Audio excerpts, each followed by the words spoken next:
رمضان المبارک کے آخری عشرے کا اعتکاف نبی پاک صلی اللہ تعالیٰ علیہ وسلم کے مقدس طریقوں میں سے ایک بڑا خوبصورت طریقہ ہے۔ قرآن مجید نے ارشاد فرمایا، میرے گھر کو خوب صاف ستھرا کرو، طواف کرنے والوں کے لیے اور اعتکاف کرنے والوں کے لیے اور رکوع اور سجود کرنے والوں کے لیے۔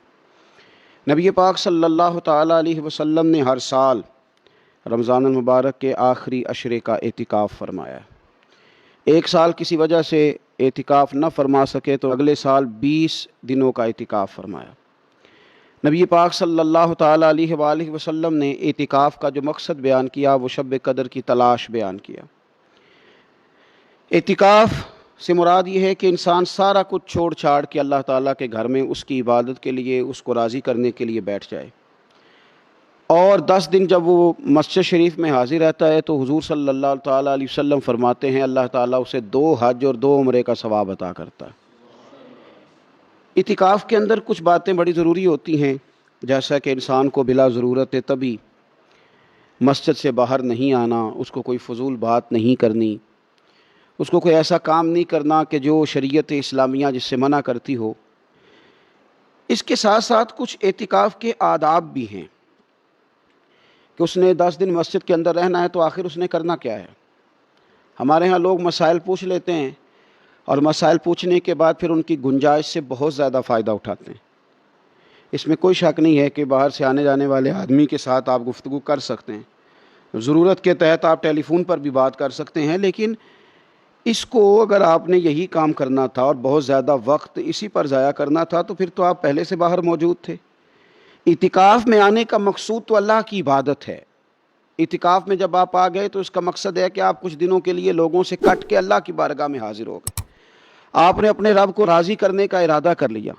تو اعتکاف میں ایک تو شوق سے آئیں۔ ہمارے علماء نے لکھا ہے کہ زندگی میں ایک بار تو اعتکاف کاری لینا چاہیے، اس پر توجہ ہو ہی جانی چاہیے۔ وقت ملنا تو زندگی میں پراپر طریقے سے تو بڑا مشکل ہوتا ہے، لیکن وقت نکال کے اعتکاف میں ایک دفعہ تو زندگی میں آ ہی جانا چاہیے، اور کسی کو ہر سال موقع مل جائے تو پھر تو کیا ہی بات۔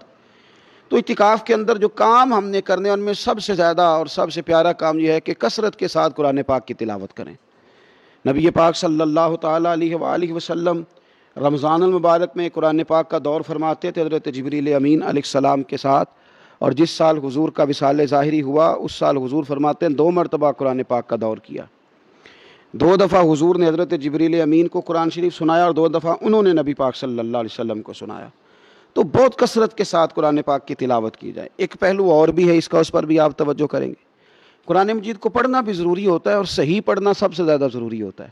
تو اگر آپ کسی ایسی مسجد میں تشریف فرما ہیں جہاں آپ کے لیے بندوبست کیا گیا ہے تو کوشش کریں کہ وہاں قاری صاحب سے، عالم صاحب سے، امام صاحب سے آپ قرآن مجید کو سیکھیں، اور کوئی زیادہ مشکل نہیں ہے۔ پورے 10 دن آپ موجود ہیں، اور اگر آپ 10 دن پوری توجہ کے ساتھ قرآن مجید کے مخارج پہ لگائیں گے تو امید ہے کہ بہت حد تک آپ کو قرآن مجید سمجھنے میں، پڑھنے میں آسانی ہونے لگی۔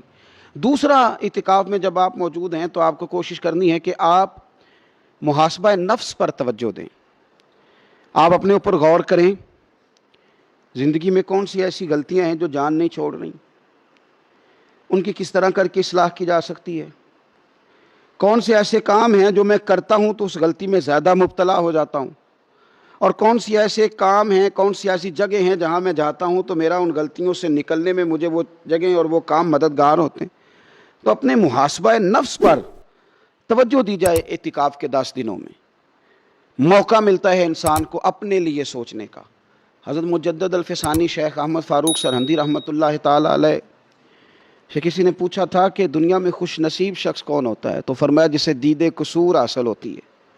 حضور دید قصور کیا ہوتا ہے؟ فرمایا جسے اپنی غلطیاں نظر آنی شروع ہو جائیں۔ جب اللہ تعالیٰ کسی کے ساتھ بھلائی کا ارادہ کرتا ہے تو اس کی کمزوریاں، اس کی غلطیاں اس کے سامنے لاتا ہے تاکہ اسے اصلاح کا موقع ملے، اور جب ایسا نہیں ہوتا تو پھر تو لوگ جب غلطی مانیں گے ہی نہیں تو اصلاح کیسے ہوگی۔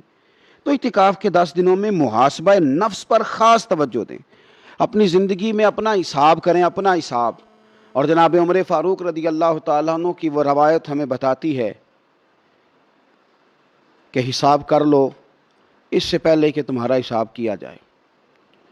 تیسری بات ایک تو قرآن پاک پڑھیں گے، ایک محاسبہ نفس کریں گے، تیسری بات مراقبہ کریں، کچھ دیر کے لیے بیٹھیں، یہ غور کریں کہ رب تعالیٰ نے ہمیں نعمتیں کتنی عطا فرمائی ہیں، پھر یہ غور کریں کہ ان نعمتوں کے بارے میں، ان نعمتوں کے ساتھ ہماری عبادت کتنی ہے، ہمارا شکر کتنا ہے، زندگی اپنی کا حساب لگائیں، غور کریں کہ کتنا کچھ ہے جو ہمیں محنت سے ملا ہے اور کتنا ہے جو بغیر محنت کے ملا ہے، اور کون سی ایسی نعمتیں ہیں جن کا ہم نے شکریہ ادا کیا اور کون سی ایسی ہیں جن پر ہم نے کبھی توجہ ہی نہیں کی کہ یار یہ تو بہت بڑی نعمت ہے جو اللہ نے ہمیں عطا کی ہوئی۔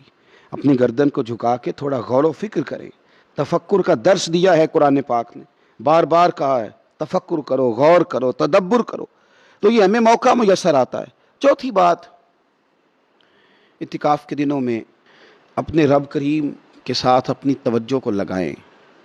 قرآن حکیم نے جو کہا نا کہ رب کی عبادت اس طرح کرو کہ تمہیں نا یقین حاصل ہو جائے، کھل کر اس کی بارگاہ میں سجدے کریں، دعائیں مانگیں۔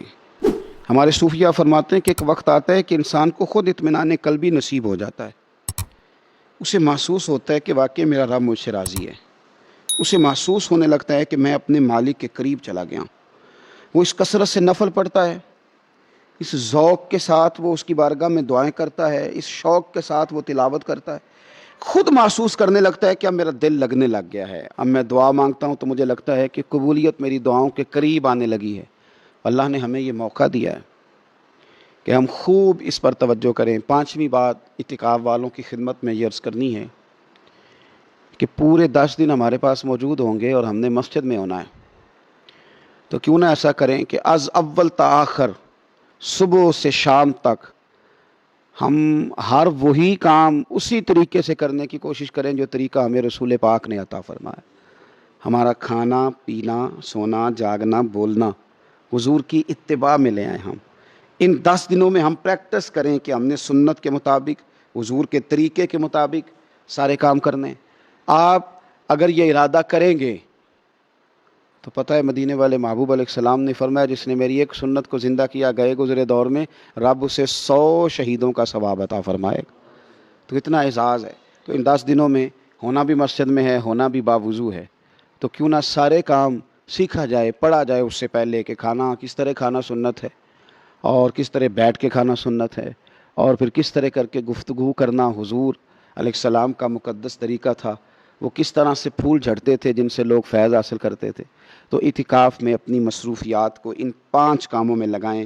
ایک تو تلاوت قرآن حکیم کریں، دوسرا محاسبہ نفس، تیسرا مراقبہ کریں، تدبر کریں، غور کریں اپنے اوپر بھی اور اللہ تبارک و تعالیٰ کی نشانیوں پر بھی، اور چوتھا یہ کہ کوشش فرمائیں کہ ہم اپنی عبادت کو، اپنی دعا کو، اپنے استغفار کو اس طرح کا بنائیں کہ ہمیں محسوس ہو کہ قرب الہی کے جانب ہمارا سفر ہے۔ اور پانچواں، ان 10 دنوں میں سنت اور شریعت کی وہ ساری چیزیں جس کا دین ہم سے مطالبہ کرتا ہے، اب تو ہم بالکل دنیا سے ایک سائڈ پہ ہو کے بیٹھے ہیں، اب تو اس طرف توجہ کریں۔ اللہ تعالیٰ سمجھنے کی توفیق عطا فرمائے۔